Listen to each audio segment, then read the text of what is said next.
and then take the train all the way to out to Romford, and it was an hour and a half, on the train at least. And then it was like also getting the bikes on the train was dodgy, so it was quite a mission to get there. And sometimes we'd leave Highgate, like a whole crew of us, and we get to Romford and it's raining, and we're like, you just sit there and watch the rain for 5 hours. I mean, it was nuts. Oh, man. But yeah, Romford was like a mecca, I mean, there was so many elements at Romford, the kick turn banks and even the half pipe and jumping out the half pipe. I mean, there were so many elements of BMX that you could explore there, versus every other skate park. It was like, it was like one good jump or one good, corner, whatever. But Rom had, pretty much everything that, to challenge us. So did you ever go to Harrow? I did. Yeah, I did. And I heard it was the same builder. And I remember the half pipe that Harrow was very tight. And honestly, I think I maybe went 3 or 4 times and I didn't really enjoy it. I just thought Rom was so much better, and there was also like all my mates were at Rom, and you go every weekend, you start seeing the same people, and there's a guy named Biff later on who started showing up. Yeah, that's right. Yeah.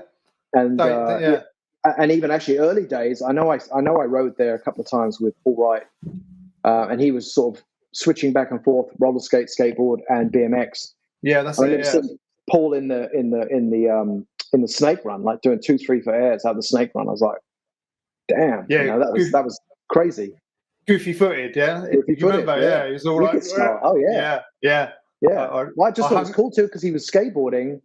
Because I was skateboarding too, but I was just doing kick turns. I wasn't good. He was really good at skateboarding, really pretty good at roller skating, and then he was also, pretty awesome on a BMX. So it's like, man, this guy's like amazing.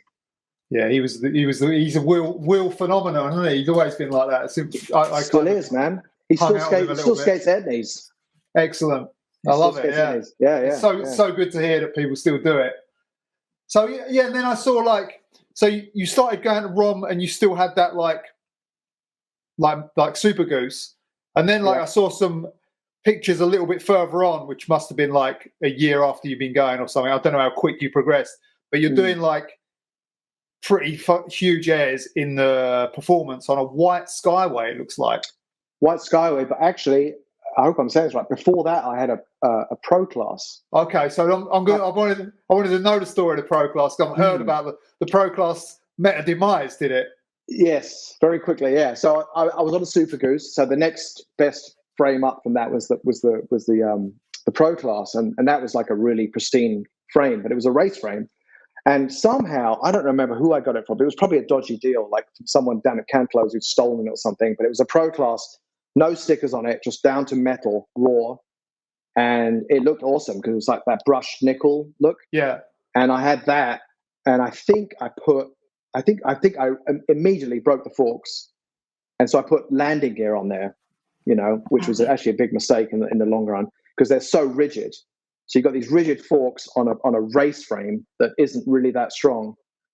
And then there was a time where we started doing bigger and bigger airs. And that setup was great. Like it felt great. It was very light being a race frame, and I was 5'6", or maybe 5'5" at that point, 120 pounds. So having a light bike was really nice.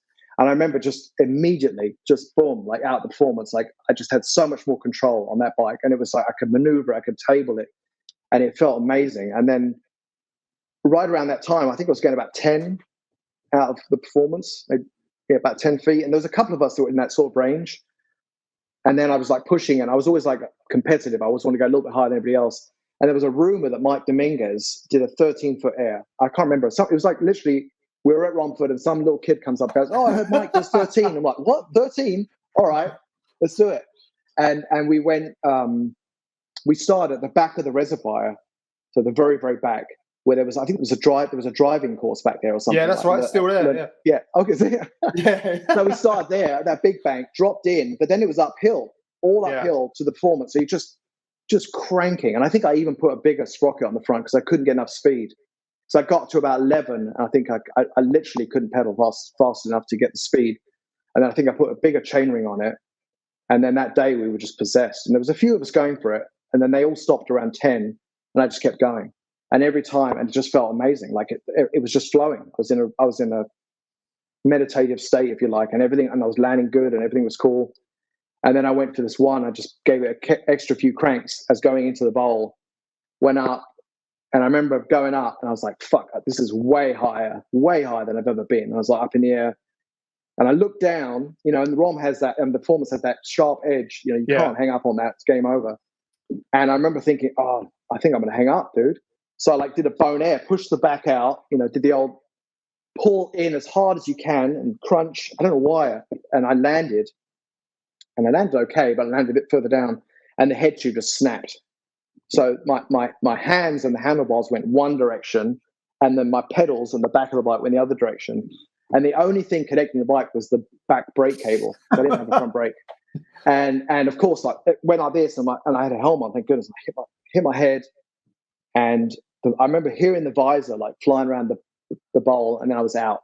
I was knocked out, and I don't know, I'm probably out just for a second. And I remember just waking up at the bottom of the bowl, looking up, and all these kids are looking in, you know, and guys came running down and you're right. Yeah, I'm all right. Got up, shook it off. But I realized, you know, my bike was literally in two pieces. I was like, fuck, you know, and I had a massive bump on my head. Even through the helmet, I had a big shiner.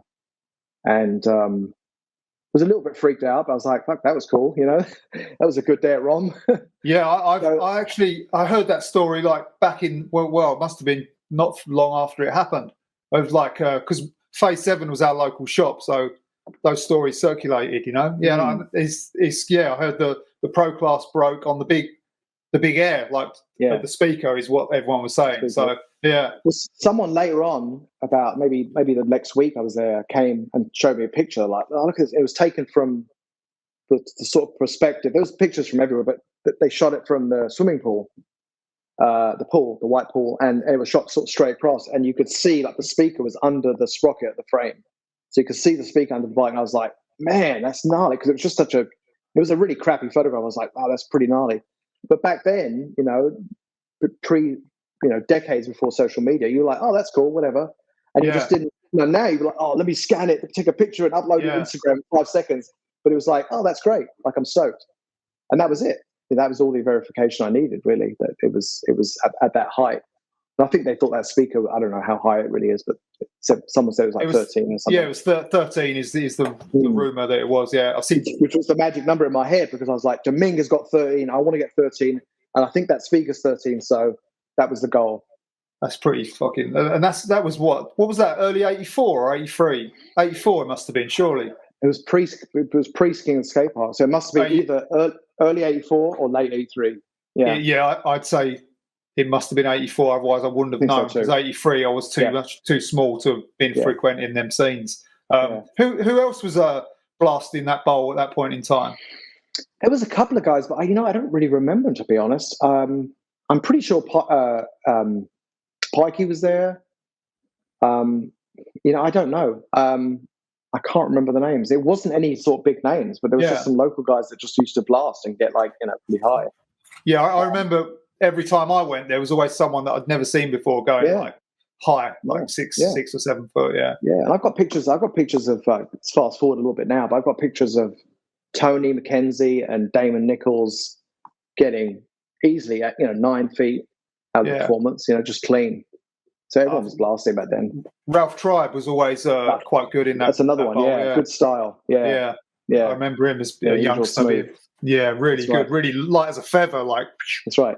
He was part of that Rock Steady crew, but then he sort of disappeared. He was, with Damon and Tony and Baudry and all those guys.